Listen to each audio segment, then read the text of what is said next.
رمی جمرات، اس کے پس منظر میں کیا جذبہ ہے؟ حاجی کنکریاں کیوں مارتے ہیں؟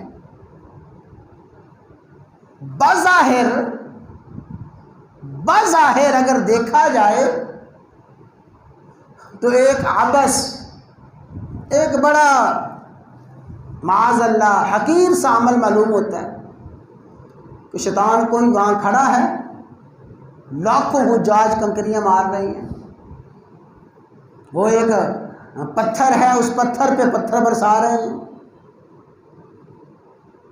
لیکن وہ پتھر برسانا، وہ کنکریاں مارنا، اس کے پس منظر میں وہ جذبات ہیں، وہ احساسات ہیں، وہ مخصوص سوچ اور فکر ہے۔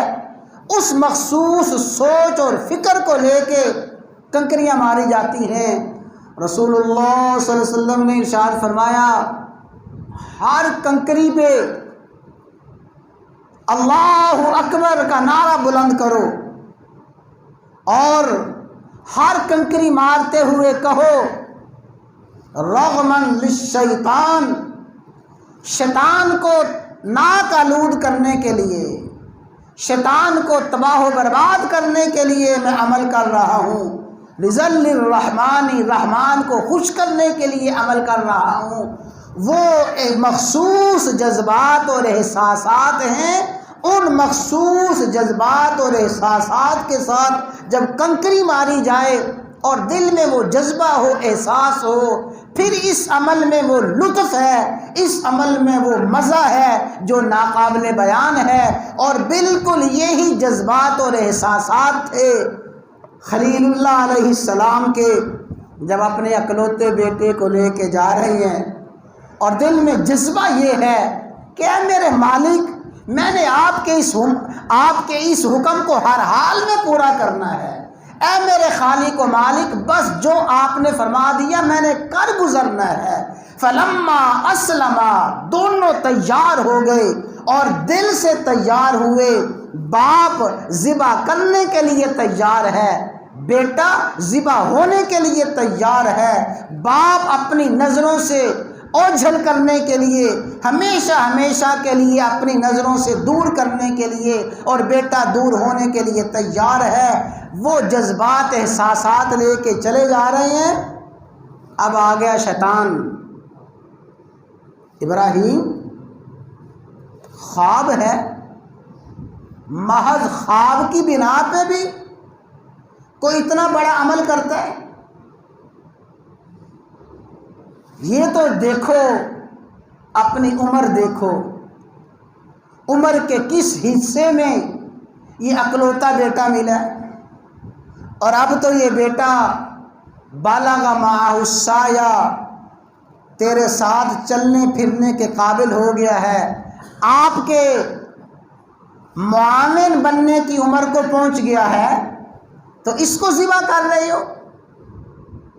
جب یہ شیطان نے حکم ربانی میں رکاوٹ بننے کی کوشش کی، حکم الہیہ کی تعمیل میں وسوسہ ڈالنے کی کوشش کی، ابراہیم نے وہ کنکر اٹھائے اور کنکر اٹھا کے مارے۔ یہ کنکر اٹھا کے مارنا وہ جذبہ ہے، وہ احساس ہے کہ اے مردود، حکم الہیہ کی تعمیل میں تو مجھے وسوسے ڈالتا ہے، حکم الہیہ کی تعمیل میں رکاوٹ بنتا ہے، تیرا جواب یہی ہے۔ 7 کنکر مارے،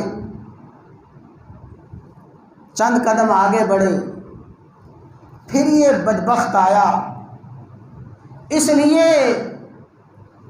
لیے کہ گناہ میں اصرار کرنا اور گناہ پہ ڈٹ جانا، برائی پہ ڈٹ جانا، یہی شیطنت ہے۔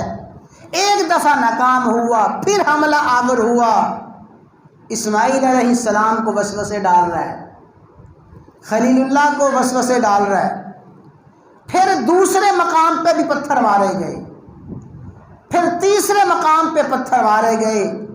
اصل وہ جذبات تھے، وہ احساسات تھے، وہ مخصوص سوچ تھی، فکر تھی کہ حکم الہیہ کی تعمیل میں تو رکاوٹ بن رہا ہے، جو بھی حکم الہیہ کی تعمیل میں رکاوٹ بنے گا ایسے ہی پتھر مار کے سنسار کر دوں گا اور اپنے رب کے حکم کو پورا کروں گا۔ بس اس جذبے کے ساتھ وہ رمی جمرات کی، کنکر مارے۔ اللہ کو وہ ادا اتنی پسند آئی، اللہ نے اس ادا کو حج کا حصہ بنا دیا، عظیم عبادت بنا دیا اور حج کا رکن بنا دیا۔ کسی حاجی کا حج اس وقت تک مکمل نہیں ہے جب تک ابراہیم خلیل اللہ کی اس ادا کو پورا نہ کرے۔